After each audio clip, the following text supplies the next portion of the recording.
Welcome back, everyone. This is Mugen Plus One. We have Taeyang, we have Alex, and we have myself, Ben, joining you today from Miyashita Park.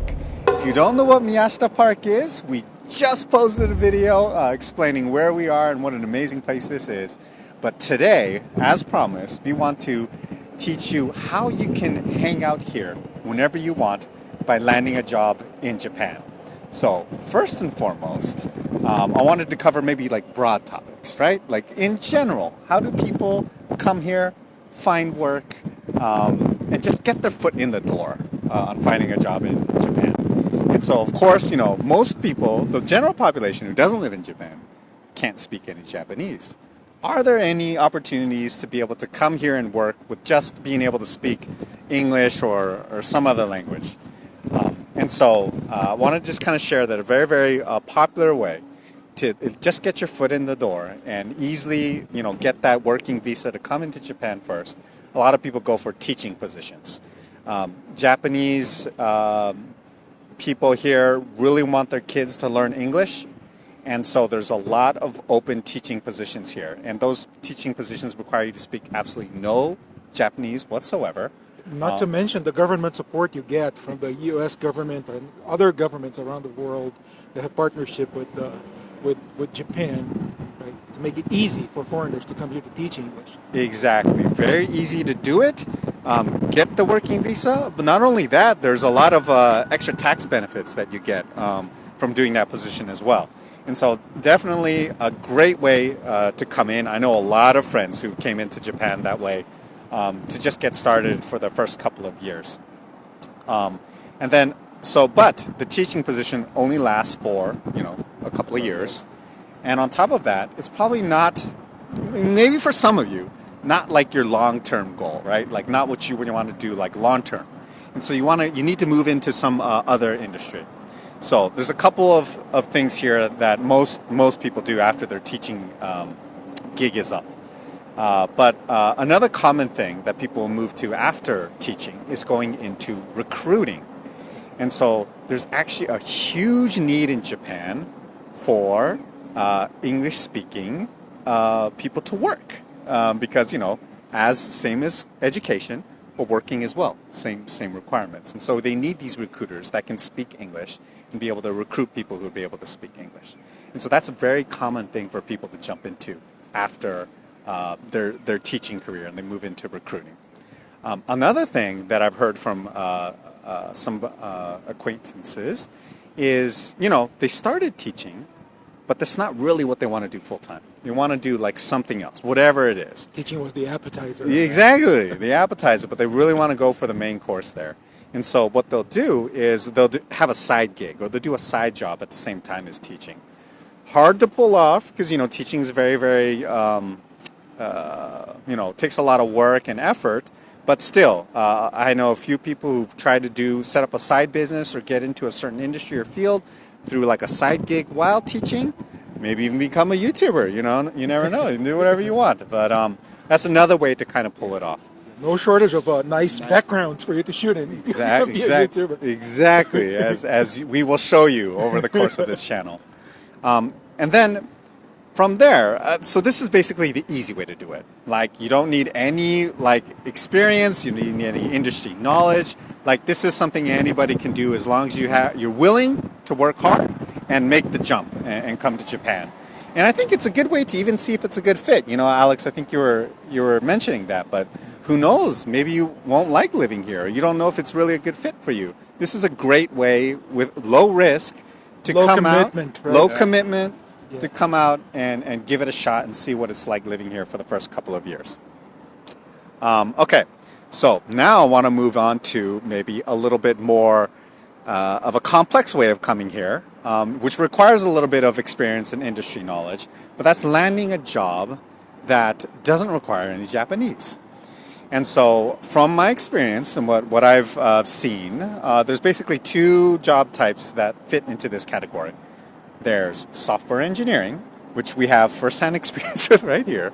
Although Alex is a little bit of a rare case where he can actually speak the language, but it's not necessary for most software engineering positions here in Japan to be able to even speak Japanese. Although it helps. It helps living. Of course, Absolutely. of course. Not only helping, but also when you work with your coworker, it Sure. helps you to kind of come in, being a same team Yeah. to more efficient way to work together. I think that is one of the benefit.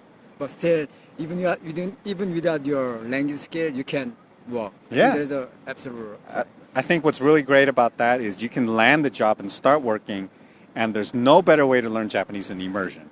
And so it gives you the opportunity to immerse yourself while working, Absolutely. and paying for your living expenses. So In fact, actually, I know a good friend of mine Yeah. from cycling who is a Japanese citizen, grew up here, and he works at a company where the main language is English.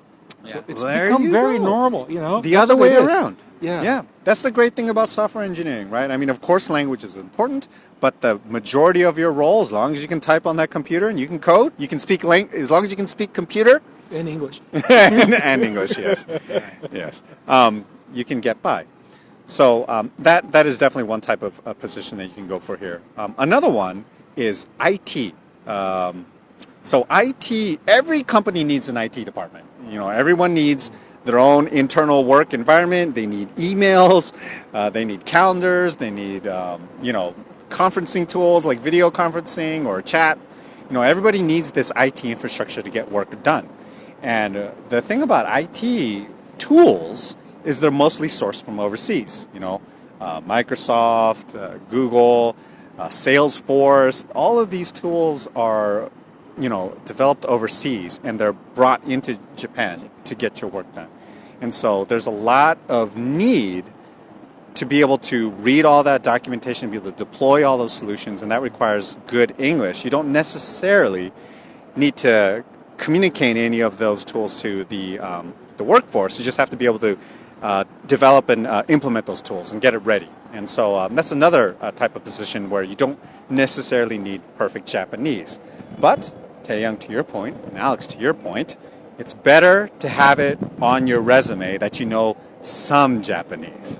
And so there's an actual way to prove this, and it's something called the Japanese Proficiency Language Test, I believe. JPLT, I believe is the right. Right. Thank Or you. JLPT, one of the two. What? I'm sorry. We can link it down below. Can we do that? Maybe Yes. maybe we'll do that. Maybe I'll get that in. We'll link the information down below on what the exact acronym was. But there's actually a proficiency test that you can take you can write on your resume that will validate how much Japanese you know. And so the ranks go from N5 to N1. N5, N4, basically you know the basics, right? You can say hello, you can understand very simple Japanese. N3 is a transitory level. So basically you're not basic, you're not advanced, you're intermediate, exactly. And so you're a step up from basic. And then N2 and N1 are basically the advanced ranges here. And so this is, you can carry on a conversation, you can live life here in Japan, and that's what these two levels are. I'm a little bit of a rare case where I'm half Japanese, so I could speak it, so I never took the exam.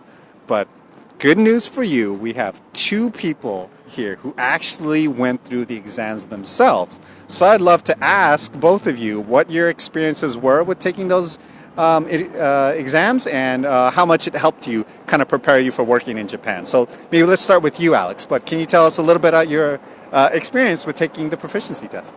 Yeah, so I took the N2 the very first time I took this test, and that was after I stayed in Japan and studied for 3 months. Okay. And it was hard. I barely made it. Okay. But speaking of how useful this was in my career, I would say that having that test was never required of me.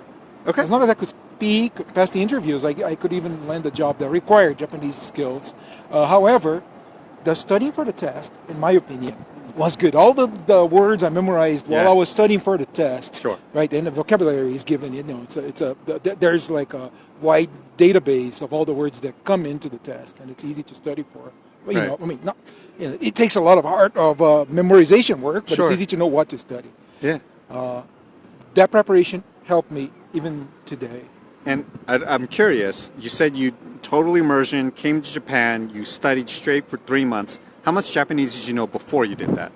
Very little, very little. I could barely pass the N5, I guess, Okay. before those 3 months. Okay. Yeah, studying in Japan for 3 months in full immersion was like a knee in the curve of my learning graph. Great. It was really good. And you achieved N2 in 3 months. I did. Fantastic, awesome. How about you, Taeyang? Love to hear your story as well. So actually, I think my recommendation is same as what the lectures mentioned. Okay. It's I got the N1, so level 1. All right, fantastic. I took Got my respect.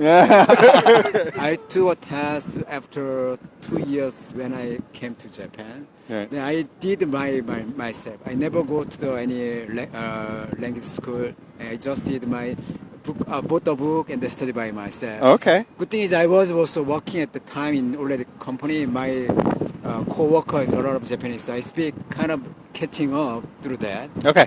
Having said that, getting the N1 doesn't help you to get kind of the job. It's Yeah. more about the learning of the language to Yeah. set the right framework, grammar, Yeah. and vocabulary, help you to understand about the dog or the conversation Yeah. with your friends and Yes. the co-workers. Sure. That help a lot. So Right. I think there is something I take. So it's good, nice to have. And I don't think it's a must have, but it's Yeah. nice to have for your resume. Yeah. Having said that, I think you need to more focus on how you're gonna improve your communication skill with Yeah. your based on the Japanese language, not the other way around. Right. And how long did you study? How long did you prepare for the test? I think it's about 1 year. 1 year. Okay. 1 year. All right. Yeah. Got it. So, I'm hearing this firsthand. I think is really great, and well, I think the point I really want to make to everyone watching is I see a lot of I follow all the threads of people who want to come to Japan, and I see a lot of people say oh, I'm thinking of applying as soon as I hit N4 or N3 or N2. And I think, Alex, yours is the great example, but the quickest way to do it is immersion. Not everybody can do immersion, I get that, but I think learning while you're working is the quickest, most efficient way. And yes, it looks good on the resume. It gives you the confidence that you need, but it's not. You shouldn't be a barrier to make the jump. You should. There's many other ways to come here, and if it's really something that you want to do, is just live and work here. You should go for that first, and you can work on the language once you're here. So that's kind of the message we wanted to leave you with, and stay tuned because in our next video, I'm going to share how the three of us actually pulled it off. So we gave you how most people generally that we know pulled it off. Now we're going to show you firsthand experience on how the three of us pulled off landing a job in Japan. Thanks for watching, and we'll see you in the next one.